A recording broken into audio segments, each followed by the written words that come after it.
on this lineup, as usual, you guys, I'm the only African American female Gen Xer. And that makes me the Oracle. From the Matrix. Right? There is no spoon. And so when I explain Gen Xer, to anybody who needs that explanation, I just old school, not old, not postal money order, old, right, by show of hands, who knows what a postal money order is? right. And if you don't, just think Venmo on paper.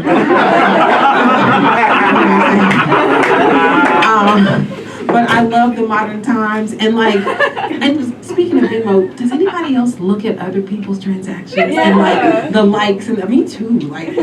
One night I couldn't catch up with my son. His phone died, but I noticed he had friended some people, so I made friends with them. And then, right, and I could tell my son to call me. And he did. What else do I love about modern times? Let me see. What I love about modern times is that cannabis is legal. Right. 37 states, and even if you don't smoke, we say cannabis now, that's first. You don't have to say weed anymore. But my question still is this: when is weed going to smell legal? You know what I'm saying? It still smells like a secret. To me.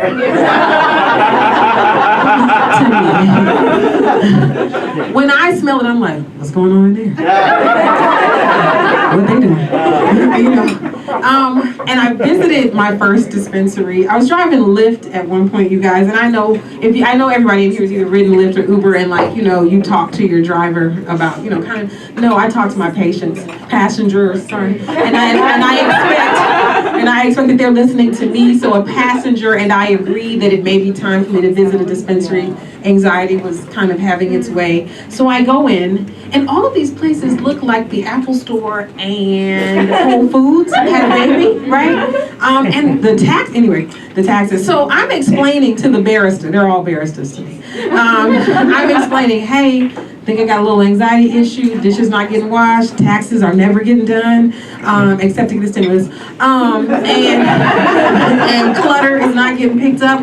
I went online, I think I'm an indica person, and so I forged a connection with one salesperson, but another salesperson who had been ear hustling slides down. I felt some type of way. I was like, we got a thing going. So she comes in and she goes, you sound like a sativa person to me. I have multiple personalities. And sativa works well for me. I said, I don't have multiple personalities. I have two. I have the woman who wants to succeed and the scary bitch trying to hold her back. We're here to silence the scary bitch. You know what I'm saying? And they outfitted me like a THC, CBD, but more CBD than THC, a little edible, and I was on my way. I only have a little bit of time left. I want to share something with you. I've been in LA. This is the serious part of the show. No, there is no serious part of the show. I've been in LA for 25 years as an African American, which you can see that I am. I've been all my life. I thought I would never go to Simi Valley. That's where they tried. Because that's where they tried the cops on the Rodney King situation. And if you live across the country at that time, like I did, then it sounded like Simi Valley was Klanland. That's what it sounded like. But I went. They called me to do comedy. So I went to the UN of every city and state in America. That would be Starbucks. And there at Starbucks, I met the ambassador to African Americans in Simi Valley. She was an older white woman. She had a home cordless phone, and the battery cover flipped off on the floor. If you're as old as me, you know about that. You know about gray tape around that battery. I gave it to her, and she goes, "You're so nice." I said, "Okay, thank you." And then she says, "The blacks are so nice."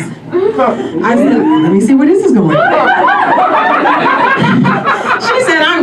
Catholic, and you remind me of Saint Martin de Porres. Now, Saint Martin de Porres, if you are not Catholic, was the first black saint, but it stands for Saint of the Broom, Saint of Menial Labor, Saint of Small Tasks. So that would be a patron saint of slavery, if you know what I mean. Because I was like, can you be a slave and a saint at the same time?